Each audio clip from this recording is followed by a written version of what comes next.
ভিডিওতে আপনি যে ঝিলটাকে দেখছেন এটি কোনো ঝিল নয়, এটি হলো রাবণের প্রস্রাব। হ্যাঁ, ঠিকই শুনেছেন।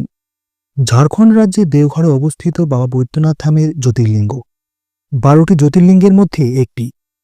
কথিত আছে রাবণ এই শিবলিঙ্গটি নিজের কাঁধে করে বই নিয়ে এসেছিলেন। আমরা সকলেই জানি যে রাবণ বাবা মহাদেবের কত বড় ভক্ত ছিলেন। তাই তিনি বাবা মহাদেবকে তুষ্ট করার জন্য এমন এক কঠোর তপস্যায় নিমগ্ন হন যে স্বয়ং মহাদেবকে প্রকট হতে হয়। রাবণ তার কাছে মিনতি করেন, আমি আপনাকে সঙ্গে করে লঙ্কায় নিয়ে যেতে চাই।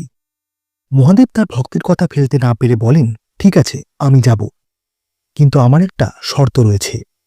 কিন্তু তুমি আমাকে যেখানেই রাখবে আমি সেখানে স্থাপিত হয়ে যাব।